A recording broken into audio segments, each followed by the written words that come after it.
Today is Friday, October 26th. My name is Paul Peyton. I'm the assignment editor with the Westfield Leader and Scotch Plains-Fanwood Times. And today our special guest from Fanwood, Democrats for Borough Council. To my left, Dan Levine. Welcome. Jack Molenaar. We'll start, Jack, if you could introduce yourself a little bit. Obviously, you served on council before. So just if you explain some of your background and why you chose to seek elective office again. Sure. I moved to Fanwood in 1993. So I've been there almost 20 years, 19 years, and I just like I've always liked public policy. I've always been involved with government from both sides, but I've been involved with Fanwood since I moved here. 1994, I was on the redevelopment committee, and my involvement in Fanwood hasn't stopped since then. So was on council in 04 through 06. I didn't choose to run again. My job at Rutgers got very busy, and there was no way I could do both at that time. And at this time, I'm still doing that same job, but I can handle both now again, so I'm choosing to run again. So I'm really excited about helping out on that level, even though right now I'm currently the planning board chairman, and I've been that for a number of years. Since 1995, I've been involved with the planning board. I think I was only off the planning board for 2 years since 1995, and that was 1 year when I was on council. And last year, not this one, the year before, I was on rec commission for 1 year just to do something different, and now I was back on planning board again this year. Okay, great. Dan, could you give some of your background why you chose to run for council? Well, I was actually asked by Mayor Marr, and it seemed like an interesting challenge. I've lived in Fanwood a long time, I think 27 years. Raised my kids here. Many years ago, I was involved in lots of rec activities, coached a zillion teams and in all kinds of sports. But recently, I've gotten interested in the issue of shared services and consolidation. My background is actually in a lot of management consulting that's related to reorganization, and I've worked as an assistant state treasurer here in New Jersey, and as well as positions in New York City Department of Finance. And it's actually a really neat, challenging problem that we face. Of can we do it, and does it make sense? And it's kind of exciting to think of working on it, and so it's a good challenge, and I want to go for it. Okay. Let's start with some of the issues. Obviously, there's the biggest thing I think a lot of people have heard about recently, of course, is this application by Courage to reconnect Scotch Plains and Fanwood.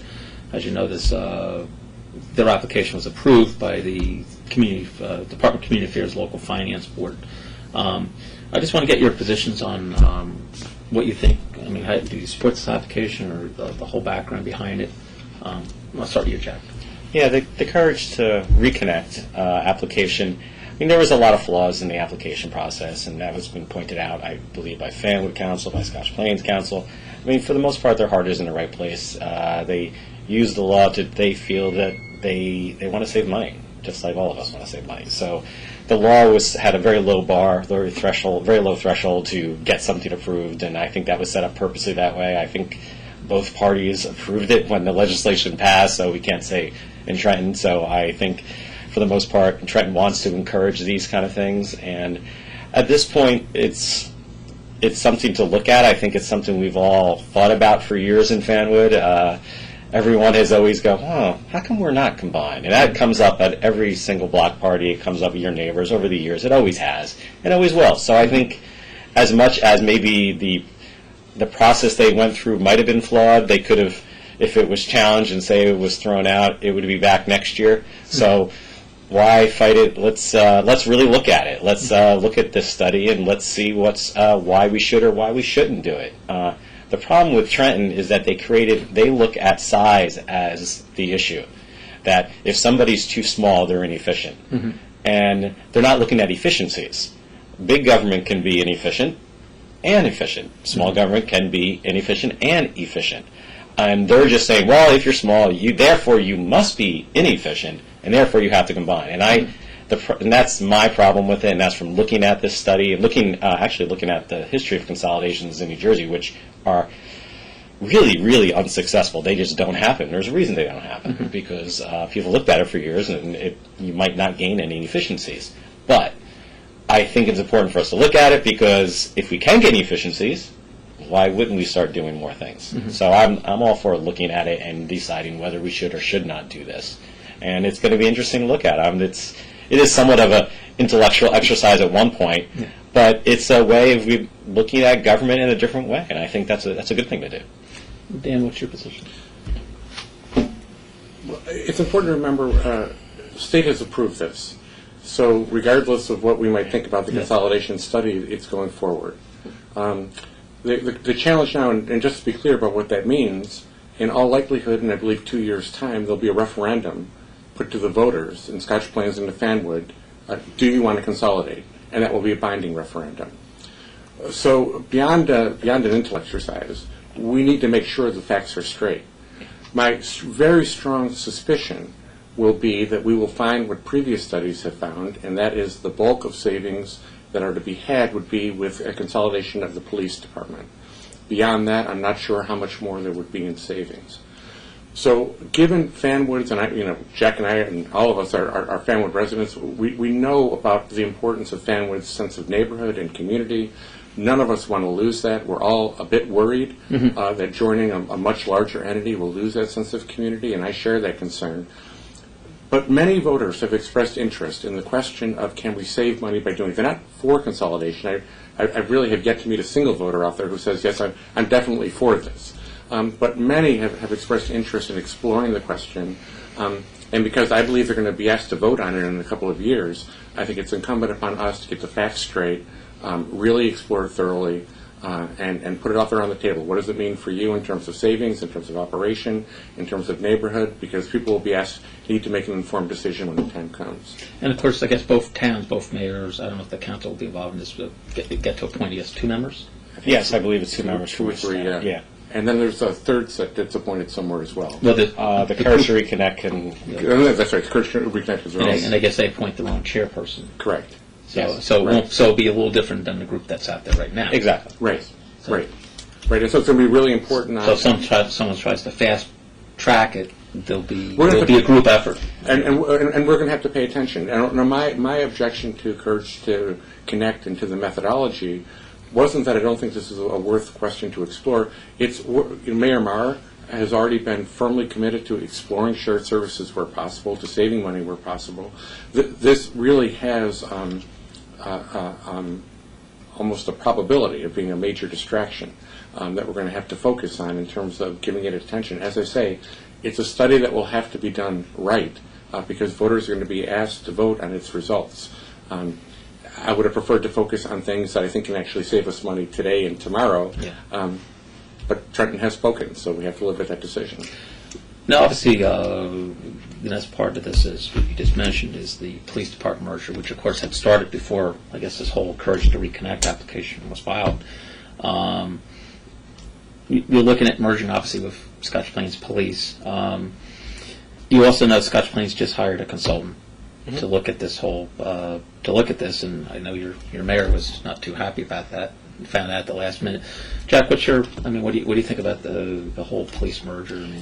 Well, the police merger, it's something that going forward, it makes sense. What I've heard people say is that they're worried about response time and they're worried about knowing their police officers. And they're worried that somehow a bigger squad, you won't have that, which working at Rutgers, I work under a public safety umbrella there, and I work with a larger police force, and we have community policing officers that their purposeful goal is to go out there. You can do lots of things with any size force.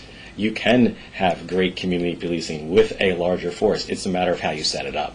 And so all these concerns are good concerns, but just because it's larger doesn't mean those things can't happen. In fact, it all depends on the management of it. Like I was saying before, you could have a larger, amazing police force, or you could have a small, amazing force. But a larger force does give you some resources that you might not have with a smaller force. And I think that is actually going to make us safer in the long run. That's why I think it will help us going forward with that larger force, with a combined force, because we could have better community policing. We could actually have more police on bicycles that will actually, when a policeman is either walking but also on bicycles, they actually interact with people. When you're in a car, that communication just doesn't happen. So we find if you look into good community policing models, you can easily do that.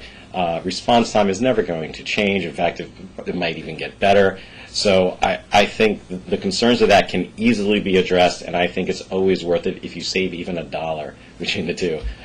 we got to go forward with that. It was unfortunate that Scotch Plains, unlike they feel that Fanwood was dragging their feet, actually Scotch Plains was, especially the previous mayor. And we're hoping that everyone will start going towards and going down this a little bit more seriously, especially with the consolidation thing coming. We have to combine the two police forces. Trenton is pushing us this way. I think it's the right decision to do, but we will have to maintain the community policing model, making sure that we know our police officers and making sure the response times are there. And I think we can do that. It's just a matter of good management and good structure.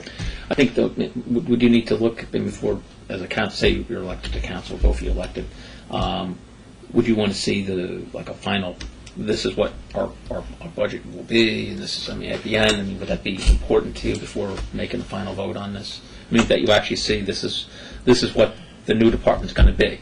I presume when you, I don't know how you want to merge it, but, do you need to see, a final structure before moving forward, or? Sure, I'll Why don't you take that? Sure. The short answer is, of course. Yeah. But let me give a longer answer. Sure. The longer answer is that the whole question of merging has to be placed within a context. And the context is we face state budget caps. And we have rising costs in areas that are completely outside of our control, specifically pensions and sewage. The cost increases in those two categories alone are going to push us up to the cap limit, meaning we're not going to be able to fund other programs that we want to fund. We will lose things over time, not next year or the year after, but very steadily and increasingly, we will lose things that are precious to our community, things that we want, unless we figure out a way to manage costs in other areas. Shared services is a way to manage costs that we do control so that we can continue to provide services not just in police, but in all the other areas that we want to continue to provide in rec and library and everything else that we care about in town. There's a lot of reasons why police is the logical place to start. It is by far the biggest category that we control on our expense budget. It's where the money is. There's already lots of overlap between these two departments. For decades, we've had mutual backup with one another. All of the schools that our children attend are actually located in Scotch Plains. And as a result, Scotch Plains has lots of things that Fanwood doesn't have. They have a larger a larger detective department, a K-9 unit, the DARE program, and other sorts of resources. In addition, they routinely patrol through Fanwood anyhow when they're out on their patrols. So just on the surface, any objective person looking at this would say there's got to be a way to have this make sense. But it has to be a fair deal for everybody. And sort of, I think I share our mayor's concern with independently hiring a consultant, is that there is a fear among many in Fanwood that Scotch Plains is just looking to sort of diffuse and dilute their higher expense structure, if there is one, on Fanwood taxpayers. Mm-hmm. And we won't get more service in exchange for that. And so we need to sort of approach this with Scotch Plains as a partnership. And I think sort of hiring a consultant independently, without even informing us of it, sends a signal that you're sort of approaching this like a hostile takeover. Yeah. I don't think that's the right way to go. I hope if Jack and I are elected and we can sort of refresh this whole process, we can start again a little bit calmer, maybe a little bit more collaborative, and ultimately getting to the heart of your question on the spreadsheet. It's really critical, and it's really critical because nobody should expect that on year one we're going to come and say we merged departments and therefore there's going to be a $500 reduction in your property tax bill tomorrow. That's not going to happen. The amount of savings will be much smaller than that in year one, and it will likely, in my opinion, only makes sense to do the merger if we can do a multi-year projection that says not only are you saving money in year one, but here's the attrition schedule of senior people in the departments. As these people get replaced, over time we will save money year after year after year after year, as well as maintaining the same quality of service that we have. I think those are the tests we're going to have to satisfy ourselves and the public before we go ahead with the consolidation. And I guess you'd be looking at more probably from the top, probably, because obviously you're going to still want, I guess, summer patrols right now. I mean, you want to reduce. In many respects, look. In many respects, I'm not a law enforcement. I'm not a law enforcement expert. We have a terrific police chief in town. who I know has the interests of Fanwood at heart. I'm going to rely, and I'm sure Jack and others, I'm going to rely on his opinion and the opinion of law enforcement professionals. From what I've heard so far, there is no reason to believe we can't maintain the same quality of service in a shared service environment as what we have today. But ultimately, I think we're going to need the support of the police department, police chief specifically, to sort of confirm that for us and to assure the public. It's going to mean a lot more coming from the chief, that here's how we're going to maintain the same quality of service we have today than if I just get up there and say, I think it's so. Are there other areas, I mean, besides police? I mean, I know that you focus on police right now. Are there other areas that you think could be shared? I mean, not so much merged. Well, the next biggest part of the budget is public works. So I think it behooves us to actually start looking at that. And I believe that came out of the shared services study, the Mason study from 3 years ago. I mean, there was flaws in that study too. People have pointed out for years. But I mean, it's not rocket science to look at the biggest parts of your budget and start going, okay. And the thing is, I mean, just because we're surrounded by Scotch Plains doesn't mean we have to share with Scotch Plains. Like we did our dispatching with the county. I mean, that's a perfect model. Just because, we're going through with Scotch Plains, but if Scotch Plains get to the point where they're just not going to work with us, even with the police, we can start talking to Westfield. It doesn't really matter. We can easily do that. We could start talking to lots of. The goal is really to just start looking at better ways because of what Dan has pointed out with the mandate of the 2%. With all these things coming down from it, we have to start looking at better ways of doing things. So just because we are surrounded on three sides by Scotch Plains doesn't mean that's the only game in town. Right. And as Jack said, we've already taken some steps. I mean, under the mayor's leadership, we've already taken some steps. We did the dispatch with the county. We put animal control over with Linden. We have public health with Westfield. Small, big, anything we can do, any willing partner we have, if there's a smarter way to do it, that's what we're all about. Another, since you were on council, I know you mentioned being on the planning board, so obviously planning and downtown development obviously is a big issue for you. A lot of advancement has happened the last couple of years. You've seen the completion of, I guess, the first phase of Fanwood Crossing, and getting ready for the next two phases. How do you see the whole downtown development right now and the next couple of years down the road for Fanwood? Well, it's really gives me a lot of pride to see what's already been done. I remember when it was just old warehouse, lumberyard warehouse, and I'm sure Dan remembers them down there too, and it was falling down. And when I first got to Fanwood, I was asked to be on the downtown redevelopment committee, and I joked at the time is that don't you need a downtown first before you can redevelop it? And we have a downtown now. We're actually getting the buildings there, and we're getting the feel for it. People are starting to walk around. One of the major things we did, and this is something I kind of specialize in, especially the transportation side that I bring in, there was a lot of extra driveways along South Avenue that impedes pedestrian safety. All those driveways are now gone. And there used to be where the Fanwood clock is. This is something I worked on. We needed a place to put the Fanwood clock when Mayor Connolly was mayor. And she came to me and I said, you know what? We don't need that extra driveway. That was a driveway into the parking lot for the train station right next to the signal. It was a very unsafe driveway. So all of a sudden we got this great little pocket park out of nothing. We didn't lose any parking, and now we have. So those are the things that I've been very proud of because it happens incrementally. Downtown's improved. So I like the fact that since I've been here, it's actually gotten better. So I always look at it from a downtown or anything, you should always leave it better than what you found it. And I think even now, if I left tomorrow, which I'm not planning on leaving tomorrow, I would be happy with how I'm leaving Fanwood based on where I found it. And it's really nice the fact that the South Avenue side will be done. We're going to be working with the stores in Martine with facade improvements, and Mayor Marr got a grant for that. She's very good at getting grants. Colleen, getting those, I give her a lot of credit for that. And then we're going to extend that along South Avenue, include better, that goes with the pedestrian safety, to get crosswalks. We just need crosswalks on South Avenue. In fact, the state, I think, will be coming out with an analysis saying that they're going to be putting in crosswalks there. And that's going to go a long way to improving pedestrian safety, especially people from the north side, that right there on the other side of the tracks that come over to LeGrand Park. They cross right there at Sheelan's Crossing. There is no crosswalk there. So we just need a crosswalk there as kids with their strollers going over the park. So those are the things that will be happening along South Avenue, and that's going to be really great for the safety of Fanwood. And I think it's nice. I'm glad. Now, the people buying these units, I mean, are they mostly out-of-towners coming in here? I have absolutely no idea. I haven't surveyed who they are. I believe they're New Jerseyans that are just, they could be. I think we're getting a lot of, for the most part, it's either, well, it's like when I moved here, I came from North Jersey. I came here with my wife, and we lived in Westfield for 2 years. Rented in Westfield because there's not a lot of apartments. And we wanted to live in a downtown, so we were able to walk. We lived right on Boulevard, right off of South, not far from where we're sitting today.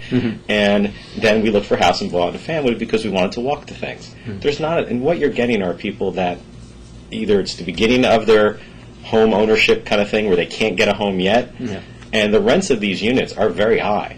It's at least the same as what a mortgage would be, a monthly mortgage. So you're not getting someone that's going to be there for a long amount of time and have kids in it, because you could have a house with a yard for maybe less a month than what you're paying in that apartment. So that's why people, that was a big thing with people. They're always afraid that it will add so many kids.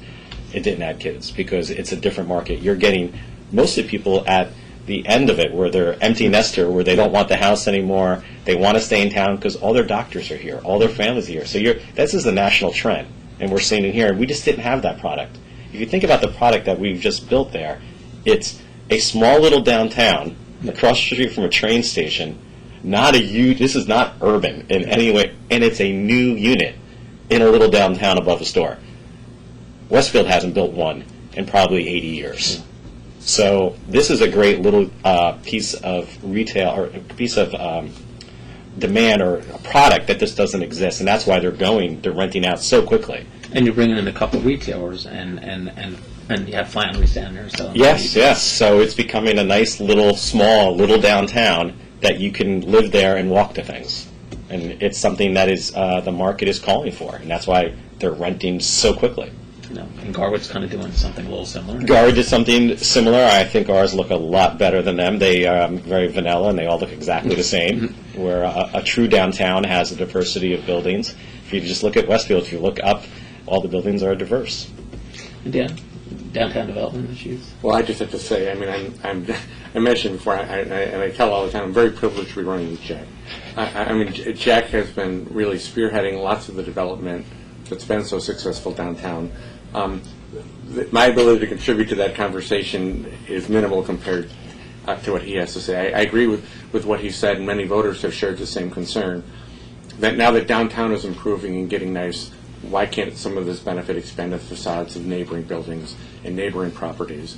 And hopefully we can work with the business owners and property owners of some of those businesses along South Avenue, frankly, all the way down to Terrell if we could, and to improve facades all along South Avenue. And I'm leaning on Dan for the number side. On the number side, right. Expand a little bit on that. If both of you are elected, and what do you hope to bring to the council, bring back to the council? Sorry. Bring back to council. Me, I'm a policy kind of geek, and I just love looking at how we can work government better. So I really ask those questions. I look at it. I'm always trying to find different ways of looking at something, fixing the problem. You can't always look at something the same way, and that's what is unique when you go into. I love going into these things like that, and that's why the shared services and services and consolidation issue is so interesting to me as a New Jersey issue, and that's why I brought up before efficiencies versus size of government, and no one's looking at it that way because it's complicated to look at it that way. And so I would love to be able to point out how well Fanwood is run, because it is, because we've been on a shoestring budget for decades. It really hasn't changed that much, and because we're efficient, because we had to be, because we don't have rateables. It's not because our taxes are high, not because of bad governance at the local level. It's high because we don't have non-residential rateables as compared to other large towns from a geographic standpoint. Has the downtown development crossing, is that increased a lot of the rateables? That has helped considerably, and that's part of the plan. You help with that, and then you try to share services. So you bring in more non-residential rateables, and then you try to keep the costs down. So by doing those two things, it's a two-part plan, what any town knows how to do, but some don't do it well. We have to do it even more aggressively because mile square. It's just we have a bad way of collecting money and taxing people in New Jersey. We use a property tax, and it's very inefficient. We have to play with the cards that we're given. Do you think there's too much government being funded through property? Government through fund. There are better models throughout the country on how to fund government. this is not the best model.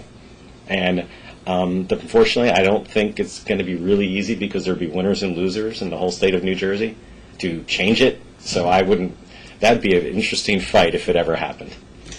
And any thoughts on if you're elected to council? I mean, what type of areas you want? So my background is largely in the private sector, working on corporate relocations. Those are projects where companies want to know where to move operations, where they should expand or grow. And that involves thinking about how their workforce is deployed and merging workforces, sometimes hiring other workforces. I've also worked on sort of re-engineering government in the public sector, headed a unit whose primary responsibility was to do just that at the New York City Department of Finance. And I was an assistant state treasurer here in New Jersey, where I worked on lots of the programs that Fanwood depends on to fund its operations. So I think the really interesting stuff in government today is at the local level. Because everybody cuts, but it's up to us at the local level to actually keep delivering service. And doing that with the constraints that are put on us is a really tough problem. That 2% cap is a real serious problem. And we really need to think about re-engineering government. And because I've actually done that before, and again, not only in the public sector, but on equivalent projects in the private sector, I think it's a really neat challenge. It's a really big challenge. But kind of going from a concept to actually implementing it is difficult. And I've done it, and I think this is a neat challenge. And as I say, when the mayor asked me to run, I told her this is what I want to work on, and she said great. So that's what I like to focus on. Any of you have anything to add right now to any other issues that you? I would say, based on just to go off what Dan just said, this problem with the 2% cap with New Jersey small towns. There's a lot of us in New Jersey. There's a lot of small towns in New Jersey, and we all have all the same problem. And I think Trenton has not set up a good legislation to help us or programs to help and figure this out. And I think if we go through this consolidation study correctly, we'll be able to point out the problems in it and maybe be the lead statewide to getting maybe changing how we operate in New Jersey to show that there's only they're going to start seeing how much we can save or not save and realize that even if we combined 100 towns in New Jersey, it might not change anything. And that would take a lot of effort. It would take 20 years to do that and still have everything be the same. Why did we do all that? So I think this is a very important time for us to look at it, and I'm really excited about that. Okay, well, we're running out of time today. I want to thank Dan Levine and Jack Molenaar for coming into our office today. Thanks, Paul. Candidates for Family Council. I want to remind everyone, our listeners and viewers today, that the polls are open on Election Day, which is Tuesday, November 6th. The polls are open from 6 a.m. to 8 p.m., and we encourage everyone to vote. Thanks for watching. Early and often.